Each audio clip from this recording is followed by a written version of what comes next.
mana lebih bagus Pancasila sama Al-Quran? Gitu kan? Sekarang saya mau tanya nih semua. Yang berjuang di abad 20 itu Nabi yang mulia Muhammad apa Insinyur Soekarno untuk kemerdekaan? Saya mau minta jawaban. Silakan siapa yang mau menjawab berdiri. Jawab pertanyaan ibu ini. Isu yang paling hangat sekarang, putrinya Bung Karno, namanya Bu Sukmawati. Ini mumpung live ini. Dulu sudah bikin heboh, ya kan? Apa namanya itu? Konde, sari kondeku lebih anggun daripada cadarmu. Lantunan kidung sunyiku lebih merdu daripada adzanmu. Dilihat dari ilmu bahasa apapun, itu membentur-benturkan agama dengan politik, budaya dengan politik. Sari konde itu budaya, cadar itu agama, ya kan? Lantunan kidung sunyi itu identik dengan kidung sunyi gereja, kebaktian, terus lebih merdu daripada lantunan adzanmu. Itu provokator, Pak. Ya? Oke, next. Nah, sekarang lebih parah lagi. Baru kemarin nih, sudah lihat belum videonya? Dalam sebuah acara talk show, Bu Sukmawati ngomong begini, ayo, lebih mulia mana Al-Quran sama Pancasila? Ada videonya itu. Loh, kok lebih mulia? Itu bukan pertanyaan. Lebih mulia mana Al-Quran sama Injil? Mending kalau gitu. Lebih mulia mana Al-Quran sama majalah Playboy? Masih mending. Lebih mulia mana Al-Quran sama kitab apa? Betal Jemur, Ronggo Wasito, Sabdo Palon, Mujarobat misalkan. Masih mending. Lebih mulia mana Al-Quran sama Pancasila? Ini kan mengadu domba namanya. Dijawab salah, nggak dijawab salah. Astagfirullah, nggak boleh diem. Wa ma arsalnaka illa rahmatan lil alamin. Nggak masuk ayat ini kalau dipakai Bu Sukmawati itu. Yang benar dilaporkan, diproses di penjara, itu yang benar. Tegakkan keadilan. Ya apa sih Al-Quran kok dibandingkan sama Pancasila itu loh? Mau jawab bagaimana Anda kira-kira? Pancasila ideologiku, Al-Quran pegangan hidupku. Gitu kalau ada saya yang jawab. Dan itu bukan sesuatu yang harus dibanding-bandingkan, nggak bisa. Aku NKRI, aku Pancasila, tapi pegangan dunia akhiratku adalah Al-Quran. Pedoman hidupku adalah Al-Quran. Saya tahu kemana maksudnya itu. Bu Sukmawati, Victor Leskodat, Ade Armando, Abu Janda, itu satu rumpun itu. Saya ngerti kemana maksudnya. Ya, mau fitnah khilafah, mau fitnah khalifah, mau fitnah Islam. Saya ngerti kemana maksudnya. Terus apa lagi yang kedua? Ayo saya mau tanya, siapa yang berjuang di abad 20? Muhammad apa Soekarno? Gitu Pak. Marah saya, mendidih darah saya. Ya Allah, punya santet tak santet orang itu ya.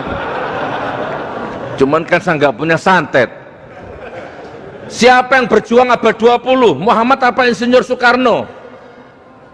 Masa Rasulullah Nabi Muhammad kekasih Allah yang dari nurnya lah tercipta gunung, langit, malaikat, manusia, cacing, mikroba, apa semua makhluk ini.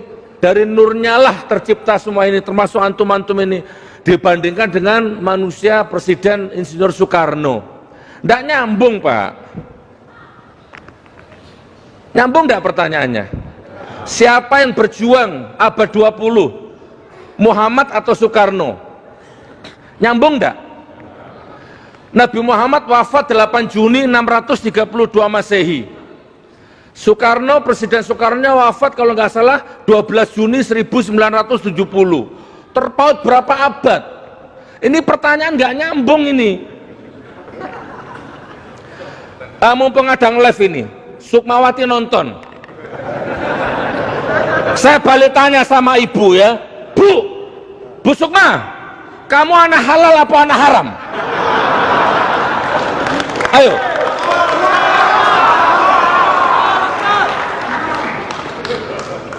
Loh, Gus kok gak nyambung? Sama, kamu juga gak nyambung. Tapi pertanyaanku nyambung. Bu, kamu anak haram apa anak halal? Terus tiba-tiba Bu Sukmawati pasti jawab, anak halal. Kalau kamu anak halal, berarti dulu Pak Karno menikah dengan ibumu itu bersyahadat, beristighfar. Dan itu hukum yang bawa Nabi Muhammad SAW. Kalau kamu anak haram berarti gak syahadat dulu, berarti kumpul kebo berarti. Ayo, tak kembangkan pertanyaannya. Bu Sukma, yang ngembat dana haji abad 20 Muhammad apa Mukidi? Siapa yang ngembat dana haji? Lo kok nggak nyambung? Sama nggak nyambung. Ayo, petugas KPPS 600 lebih meninggal terus sampai sekarang. Diam-diam baik, nggak terkuak. Terjadi di abad 20. Muhammad apa?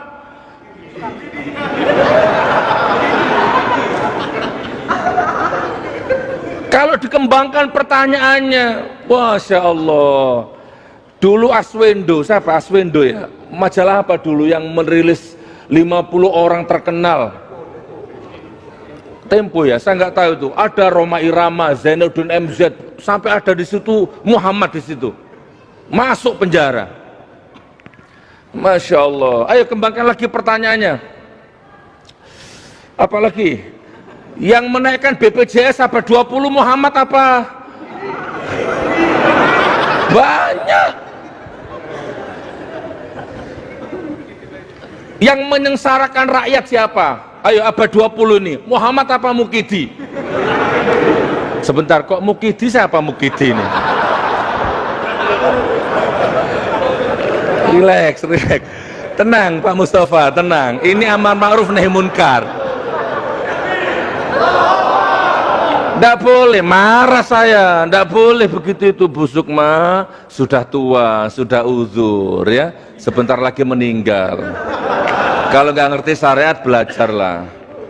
Apa sih agamanya Bu Sukma itu? Apa? Saya nggak tahu. Kalau Islam yang jelas profil hidupnya nggak mungkin begitu kalau Islam. Ini bukan menghibah, ini bukan memfitnah. Ayo ngaji bab ghibah kapan-kapan. Oke, saya perjelas ini ya. Jadi orang-orang itu benci khilafah. Begini loh maksudnya. Saya jelaskan dulu. Ini mumpung ada Pak Mustafa ya. Saya tanya sama Anda ini, jawab, kita nggak janjian. Jawab, keluarkan semua ilmunya. Saya tanya, khilafah itu apa? Khilafah itu apa? Sistem Islam. Apa? Sistem Islam. Yang lebih pas lagi apa? Pemerintahan Islam. Ya, yang lebih pas lagi, bukan itu makar namanya itu nanti. Ayo. Khilafah itu apa? Khilafah itu hukum Islam. Setuju enggak? Hukum Islam itu kita serukan, kita dakwahkan. Dipakai iya, enggak dipakai iya. Silahkan. Kan begitu. Jadi khilafah itu adalah hukum Islam. Nah sekarang begini. Dulu sebelum ada khilafah, sebelum ada hukum Islam, itu laki-laki sama perempuan kumpul kebo enggak masalah. Zina enggak masalah. LGBT nggak masalah, makan riba nggak masalah, kan bunuh orang mungkin juga nggak masalah, hukum rimba berlaku, ya kan? Sebelum ada khilafah. Nah, Nabi Muhammad diutus dengan membawa hukum Islam. Jangan zina, jangan kumpul kebo, ayo kita halalkan dengan cara diikat dengan pernikahan. Pernikahan itu kan khilafah. Ayo kalau ada petugas KUA-nya ayo. Kan khilafah, nah ini. Terus disempurnakan, syarat sahnya menikah itu apa?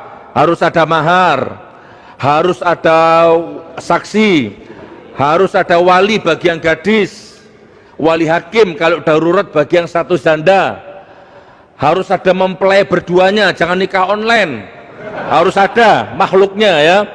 Terus harus ada penghulunya yang ijab kabul itu.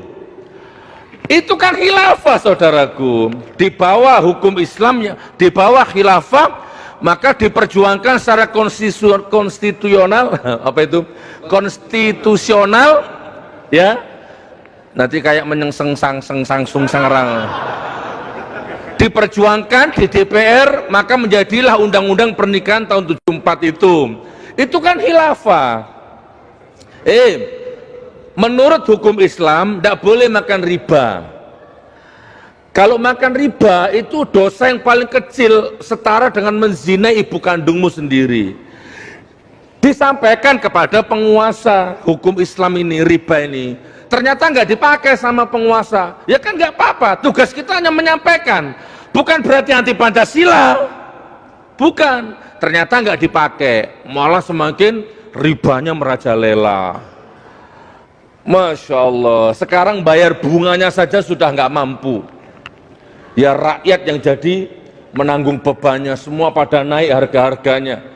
Masya Allah, nasi bungkus saja dipajak sekarang. Nah, karena apa? Karena hukum syariatnya dilanggar, saudaraku. Maka kita suarakan berdasarkan Al-Quran dan hadis. Dipakai iya, nggak dipakai iya, silahkan. Bukan terus kita anti Pancasila atau anti NKRI. Bapak Ibu sampai di sini paham? Khilafah itu hukum Islam, Al-Quran dan hadis. Ya, bukan terus akan mendirikan negara Islam. Ayo siapa? Tunjukkan ke saya. Mana? Tunjukkan siapa yang akan mendirikan negara Islam. Aku yang mutus kepalanya nanti. Tidak apa-apa aku di penjara. Ayo, siapa yang mau merubah negara ini menjadi negara Islam? Tunjukkan orangnya. Tak putus kepalanya nanti. Nggak ada, itu hanya isu gorengan menutupi kasus-kasus besar. Menteri Agama baru dilantik bikin heboh jagat raya. Masya Allah. Menko siapa? Menteri Agama siapa lagi itu? Menko Info siapa lagi? Menpan siapa lagi? Mendagri siapa lagi itu? Semuanya satu bahasa, radikal, radikal, radikal, radikal. Yang ngurus BPJS itu siapa? Rakyat nangis itu loh diurus. Jangan orang Islam dituduh-tuduh seperti ini. Nah, ini kalau ngomong seperti ini bukan berarti makar atau anti Pancasila. Ini amar ma'ruf nahi munkar. Setuju ya? Masya Allah, barakallah. Apalagi saudaraku, ayo kita bahas Sukmawati dulu sampai selesai. Itu pelecehan. Dan Anda jangan diam, jangan wa ma arsalnaka illa rahmatan lil alamin. Enggak, ayat itu enggak cocok untuk Sukmawati. Ayat itu enggak cocok untuk Abu Janda. Ayat itu enggak cocok untuk Ade Armando. Ya, enggak cocok. Yang cocok untuk mereka itu undang-undang ITE itu terapkan kepada mereka, baru cocok. Ya, kalau ayat-ayat kedamaian, santun, rahmatan lil alamin tidak. Dan ingat saudaraku, Nabi Muhammad itu senyum, ngalah, itu selama dirinya yang dihina. Itu kalau dirinya yang dianiaya, jangankan dihina, di Taif kan ditendang sampai berdarah-darah di Taif itu. Sampai malaikat datang, ya Muhammad kamu kekasih Allah, kamu diginikan. Izinkan aku angkat gunung itu tak timpakan ke Taif. Maka Muhammad menolak, jangan. Aku diciptakan bukan untuk melaknat, aku diciptakan diutus untuk memberikan rahmat. Sudah, jangan. Sebejat apapun orang Taif, sejahat apapun orang Taif, aku masih berharap kelak akan lahir ulama besar dari generasinya orang Taif itu. Kalau dirinya iya, tapi kalau agamanya yang dihina, marah Rasulullah, saudaraku. Hati-hati ya. Rasulullah duduk sama sahabat di masjid. Tiba-tiba ada orang Yahudi Majusi kencing di tembok masjid. Berdiri sahabat mau marah, ditahan. Jangan, biar selesai dulu kencingnya. Kan begitu Rasulullah. Ini sering dijadikan bahan untuk melemahkan girohmu. Maka kemarin ada orang bawa anjing ke masjid, udah jangan. Mau niru-niru Rasulullah. Orang yang kencing di masjid pada zaman Rasulullah itu, dia nggak tahu kalau itu masjid. Dia nggak tahu itu fungsinya apa. Maka sama Rasulullah biarkan dulu, tuntaskan dulu kencingnya. Begitu kencingnya selesai baru dinasihati. Besok lagi jangan kencing di sini ya. ini tempat sholat. Udah bersihkan dulu ya, disucikan lagi. Tahu Rasulullah. Nah kemarin ada wanita bawa anjing masuk masjid, ya kan? Ada yang lempar kotoran manusia ke masjid. Itu beda dengan orang Yahudi di zaman Rasulullah. Paham tidak saudaraku? Masya Allah. Takbir. Jadi Pak Mustafa, saya itu tidak radikal Pak Mus. Saya tuh marah kalau lihat orang miskin tertindas, fakir tertindas, ya rakyat dibohongi, baru saya marah, nggak bisa nahan. Dan itu bukan saya hanya marah-marah saja Pak, bukan. Ya, sekarang sudah 66 masjid yang kita bangun di tempat-tempat bencana. Jadi bukan hanya teori, amar ma'ruf saya lakukan, nahi munkar saya kerjakan. Dan itu bukan tanpa resiko. Anda sudah tahu belum? 1,5 tahun ini sudah tahu belum? Sudah divonis hakim ini 1,5 tahun. Merugikan rakyat yang nggak pernah, nyolong uang rakyat yang nggak pernah, nipu umat yang nggak pernah, ya kan? Ditawari masuk TV yang nggak mau. Divonis gara-gara dilaporkan sama Banser, pencemaran nama baik Banser, pencemaran nama baik NU. Sudah tak jelaskan di depan hakim, tetap saja divonis 1 tahun 6 bulan. Ya sudah, saya banding kemarin, baru napas, ting, datang lagi surat, ternyata sidang di Palu, pindah sekarang di Palu. Sama kasusnya, yang laporkan sama Banser. Masya Allah, makanya Ustadz juga ada oknumnya ya. Semua pejabat ada oknumnya, mungkin instansi kepolisian juga ada oknumnya, nggak masalah lah. Kalau saya Bapak Ibu, walaupun kucing yang melaporkan, langsung diproses. Kalau saya, ya kan, kucing, meong, meong, Gus Nur radikal, diproses. Tapi kalau saya laporkan balik, saya dituduh ustadz palsu, ustadz pemecah belah bangsa. Betul ada spanduknya itu. Gus Nur palsu, pemecah belah bangsa, provokator, bawa spanduk di depan Polda Sulawesi Tengah. Lihat di Google itu. Tak laporkan balik. Pak, saya mau melapor. Saya dituduh ustadz palsu. Padahal saya punya pesantren nyata, santrinya anak manusia semua. Bukan anak cebong. Saya bilang gitu. Ini fitnah, karena saya bukan palsu, pesantren saya nyata itu, 3 lantai itu. Bahkan banyak anaknya polisi yang nyantri di pesantren saya Pak. Ini fitnah.